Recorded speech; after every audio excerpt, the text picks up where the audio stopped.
नमस्कार, news 18 update देख रहे हैं आप। आपके साथ मैं हूं शिप्रा झा। बुलेटिन की शुरुआत करेंगे बड़ी खबर के साथ।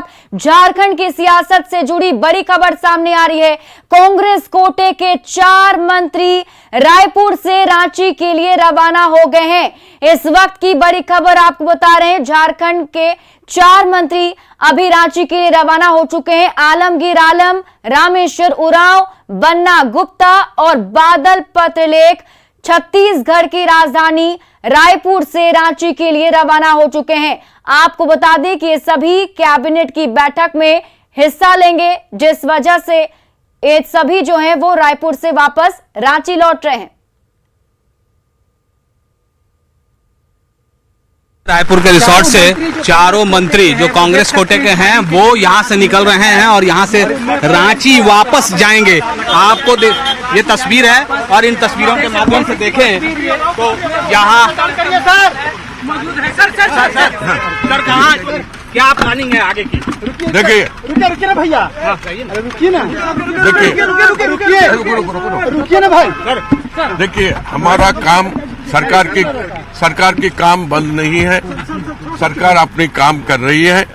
कल कैबिनेट है, इसीलिए हम 4 मंत्री कैबिनेट के लिए हम लोग जा रहे हैं।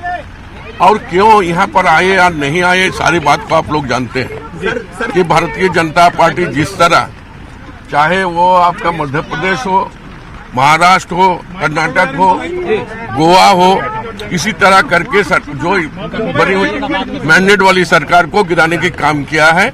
इसीलिए हम लोग सतर्क के रूप में हम लोग यहाँ पर वापस आएंगे। क्या वापस आएंगे? निश्चित तौर पर देखिए, बन्ना जी भी है, रामेश्वर उरांव है, इस वक्त बोलिए कल वापसी आ रहे हैं। बिल्कुल। देखिए, इस वक्त बन्ना गुप्ता थे, रामेश्वर उरांव और यहाँ बादल पत्रलेख हैं जो कांग्रेस कोटे के मंत्री हैं और यहाँ इस वक्त इस रिसोर्ट से वापस रांची जा रहे हैं। एयरपोर्ट पर जाएंगे और एयरपोर्ट पर जाने के बाद वो रांची के लिए रवाना होंगे। कैमरा पर्सन संत के साथ अविनाश कुमार, न्यूज 18 रायपुर। और रायपुर से 4 मंत्रियों को लाने के लिए पहले रांची से मंत्री सत्यानंद भोक्ता और विधायक प्रदीप यादव को रायपुर भेजा गया। दोनों चार्टर्ड प्लेन लेकर रायपुर गए, जिसके बाद मंत्री आलमगीर आलम, रामेश्वर उरांव, बन्ना गुप्ता और बादल पत्रलेख रिजॉर्ट से एयरपोर्ट के लिए निकले और एयरपोर्ट पर पहुंचे। एयरपोर्ट पर मंत्री आलमगीर आलम ने कहा कि वो कैबिनेट की बैठक में हिस्सा लेने के लिए जा रहे हैं और सभी विधायक इसलिए रायपुर में रुके हैं क्योंकि उन्हें हॉर्स ट्रेडिंग का डर है। चलिए निर्देश दिए हैं अपना विभाग को। कल हमारा कैबिनेट है, हम कैबिनेट में जा रहे हैं। रायपुर आने की क्या वजह है? तो रायपुर आने की वजह अगर बोला जाए तो ये प्रचार माध्यम से ही हम लोग को रायपुर लाने की काम किया है। आप लोगों ने देखे विगत दिनों में, चाहे मध्य प्रदेश हो, चाहे महाराष्ट्र हो, कर्नाटक हो, गोवा हो, आप लोग जो है किस तरह भारतीय जनता पार्टी या जो भी कर रहे हैं। और आपके समाचार के माध्यम से हम लोग का ये हुआ कि हमारे माननीय मुख्यमंत्री को डिस्क्वालीफाई कर दिया गया, जब अभी तक गवर्नर ने या क्या बोले इलेक्शन कमीशन ने कुछ नहीं बोला गया। तो ये जो अफवाहें जो आता है प्रचार में हम लोग को सतर्क रहना पड़ता है। हम लोग सतर्क। झारखंड में बेटियों के साथ दरिंदगी के मामले कम होने का नाम नहीं ले रहे हैं। ताजा मामला राजधानी रांची से आया है, जहां दिन दहाड़े घर में घुसकर एक नाबालिग आदिवासी से दुष्कर्म की वारदात को अंजाम दिया गया। घटना 28 अगस्त की है, जब एक 15 वर्षीय आदिवासी लड़की घर से कुआं की ओर नहाने गई, लेकिन बारिश शुरू होने के कारण वो पेड़ के नीचे छिप गई। तभी पड़ोस के रहने वाले एक दरिंदे सहरुद्दीन ने उसे परेशान करना शुरू कर दिया, जिसके बाद लड़की अपने घर आ गई। उसके बाद खौफ सहरुद्दीन ने घर में घुसकर दुष्कर्म की वारदात को अंजाम दिया। घटना के बाद से नाबालिग घर में उस वक्त अकेली थी और इसी का फायदा उठाकर दरिंदे ने इस घटना को अंजाम दिया। हालांकि दरिंदे सहरुद्दीन की गिरफ्तारी तो हो गई है, पर पूरे गांव में दहशत का माहौल है। वहीं गिरफ्तार सहरुद्दीन के परिवार वाले भी सहरुद्दीन को नशे के आदी बताते हुए कहा कि इसका स्वभाव हमेशा से खराब रहा है। वही हम 2 बजे आए हैं, हमारा आवाज ले लड़की सब यहाँ पर एकदम रो रही है। हाँ, तो हम रहे किया हो अम्मी, तो देखिए लड़का सब किया हुआ, तो क्या करेंगे यार। हम भी चाहते हैं यही कि उसको फांसी दे दिया जाए या फिर आजीवन उसको जेल में रखा जाए, क्योंकि इस टाइप का आदमी को ऐसे खुले समाज में छोड़ना ठीक नहीं है किसी के लिए भी। आज मेरी बहन के साथ किया है, कल किसी और के साथ भी कर सकता है ऐसा। दुमका की अंकिता की बर्बर हत्या के बाद पूरा झारखंड उबल रहा है। अंकिता के परिवार से मिलने आज गोड्डा सांसद निशिकांत दुबे पहुंचे। उनके साथ दिल्ली से आए सांसद मनोज तिवारी और बीजेपी नेता कपिल मिश्रा भी थे। इन सभी ने अंकिता के परिजनों से मुलाकात की और परिवार को 28 लाख की सहायता राशि सौंपी। इस पूरे मामले में निशिकांत दुबे ने एक बड़ी साजिश की ओर इशारा किया, जिसके तार बांग्लादेश से जुड़े हो सकते हैं। बावजूद इसके हेमंत सरकार तुष्टीकरण की राजनीति कर रही है। मुख्यमंत्री के अब तक यहां नहीं आने और सवालों में घिरे डीएसपी नूर मुस्तफा को नहीं हटाए जाने को लेकर भी बीजेपी नेताओं ने हेमंत सरकार को कटघरे में खड़ा किया।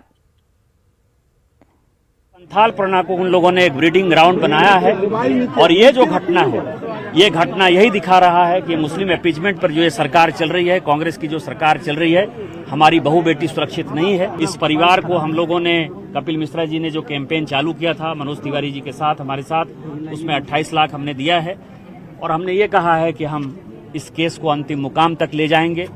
जो यहाँ के सोरेन परिवार का रवैया है वो बहुत ही घटिया और निकृष्टतम है। इस दुमका ने सोरेन परिवार को सोरेन परिवार बनाया। इसी दुमका ने उनके पिताजी को, मुख्यमंत्री के पिताजी को विधायक बनाया, सांसद बनाया, मंत्री बनाया, मुख्यमंत्री बनाया। खुद हेमंत सोरेन जी यहाँ के विधायक रहे, उनको भी यहाँ विधायक बनाया, मुख्यमंत्री बनाया। आज उनके भाई विधायक हैं और जिस तरह से वो नहीं आए और जिस तरह से वो मटन भात खा रहे हैं, मुर्गा भात खा रहे हैं और दारू पिला रहे हैं अपने विधायकों को, ये अत्यंत घटिया और शर्मनाक है और हम इस परिवार के साथ हैं और इसकी लड़ाई हम अंतिम दम तक लड़ते रहे। तथ्य रख रहा हूँ कि नदीम अंसारी का हेलीकॉप्टर आया कि नहीं आया, इलाज कराने भेजा कि नहीं भेजा, तो अंकिता के लिए क्यों नहीं उड़ा वो हेलीकॉप्टर, क्यों पिकनिक खत्म नहीं हुई सरकार की, ये पूछने के लिए हम लोग यहाँ पर आए हैं। और ये पूछने के लिए आए हैं, अब तो बिटिया नहीं रही ना, अब इस दरवाजे पे आप नहीं आ सकते क्या? 2 बूंद आंसू आपकी आंखों में नहीं दिख रहे? आपका एमएलए यहाँ से गायब है इलाके से। ये लुइस मरांडी जी खड़ी है परिवार के साथ पहले दिन से खड़ी है, सब लोग देख रहे हैं। निशिकांत जी खड़े हैं यहाँ पर, मनोज जी दिल्ली से यहाँ पर आए हैं, लेकिन मुख्यमंत्री नहीं आ रहे, विधायक नहीं आ रहे हैं। चुनी हुई सरकार मामले की लीपापोती कर रही है। डीएसपी के ऊपर सवाल उठाए जा रहे हैं, वो डीएसपी अभी तक हटाए क्यों नहीं गए यहाँ से? कैसे अपने पद पर बैठे हुए हैं? ये बहुत गंभीर सवाल है और पूरा देश आज दुमका की तरफ देख रहा है। मैं बड़ा हैरान हूँ कि झारखंड की सरकार का कोई चुना हुआ नुमाइंदा अभी तक यहाँ आया नहीं। वो सहायता क्या करेंगे जो कि यहाँ खड़ा भी नहीं हो सकता।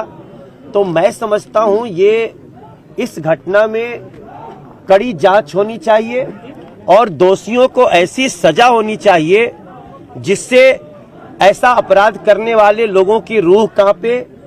और निश्चित रूप से एक सवाल उठ रहा है कि जिसने ऐसा कांड किया है, जो जिसका नाम शाहरुख है, उसके सारे रिलेशंस को जांच में लाना ही चाहिए।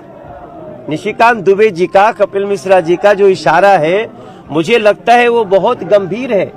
ये घटना जरूर दुमका के एक छोटे से मोहल्ले में हुई है, लेकिन इसके तार बहुत लंबे दिख रहे हैं और आने वाले समय के लिए बहुत बड़ा थ्रेट है इस तरह की घटनाएं।